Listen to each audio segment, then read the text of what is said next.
Chinese বেবিদের photoshoot করতে আজকে চলে আসলাম আমার চাইনিজ কলিগের সাথে। বেশ কয়েকটি এরকম ড্রেসিং রুম আছে, সেখান থেকে আমাদের ফ্রেন্ড পছন্দ করে দিল তার ছেলের জন্য। আর এইরকম স্টেলাইজ মেশিনে সব ড্রেসগুলো স্টেলাইজ হতে দিয়েছে। এটা দিয়েই আমরা চলে আসলাম মেন রুমে, যেখানে ফটোশুট হবে। অনেকগুলা থিমের উপরে বেস করে এখানে ছোট ছোট স্টেজ করা আছে। যেই প্যারেন্ট যেরকম পছন্দ করে সেভাবেই ফটোশুট করে দেওয়া হবে। আমরা না এসে একটা মজার জিনিস দেখতে পেলাম। এখানে অন্য একটা ছোট্ট কিউট বেবি এসেছে। এই বেবিটার বয়স ৩ মাসের মতোই হবে। আর কতটাই না পরিশ্রম করা লাগে। একদম ছোট বেবি। এদিকে মাথা দিয়ে দেয়, চোখ বন্ধ করে ফেলে। হাসানোর কত ট্রাই চলছে। তার পেছনের থিমটা না অসম্ভব ভালো লেগেছে। আর চারপাশে আছে লাবুবু, মুনের উপরে শুয়ে আছে আর পেছনে অনেক স্টার।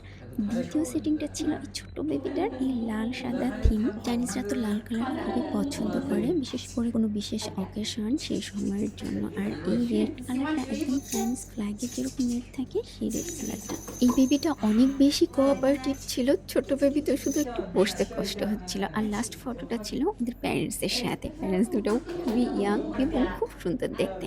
এরপরে শুরু হলো আমাদের যুদ্ধ। আমার ফ্রেন্ডের ছেলে, ওর ১ বছরের ফটোশুট হবে। আর ও যেহেতু একটু হামাগুড়ি দিতে পারে বেশ ভালো আকারে, তো বসে থাকাটা একটু টাফ হচ্ছিল তার জন্য। ছুটে ছুটে এদিকে ওদিকে চলে যাচ্ছিল।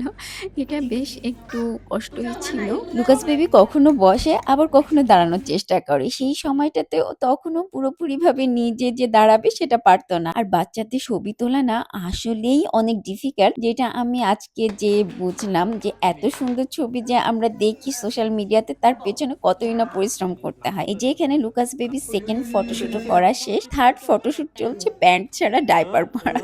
তাকে একটু সামনে এগিয়ে মুভমেন্ট করার জন্য বিভিন্ন টাইপের চেষ্টা চলছে। এই ছবিটা হয়েছে মারাত্মক টাইপের সুন্দর, যেখানে রিচ ম্যানরা রোলস রয়েস নিয়ে শুট বুট পরে চলাফেরা করে, সেখানে আমাদের লুকাস বেবি শুধুমাত্র শার্ট পরে প্যান্ট ছাড়া ডাইপার দিয়ে এই ছবিটা উঠিয়েছে। কিউট বেবিটার আসল নাম শিজুহো। ওর মা আমাদেরকে বলেছিল আমার ছেলের একটা ইংলিশ নাম দেওয়ার জন্য। আমরা দিয়েছি লুকাস। নামটা আপনাদের কেমন লেগেছে জানাবেন। এই কঠিন পরিশ্রম শেষে অফিসে এসে একদম গরম গরম ১ কাপ কফি দিয়ে আবারও কর্মব্যস্ত দিন শুরু। আসসালামু আলাইকুম, আল্লাহ হাফেজ।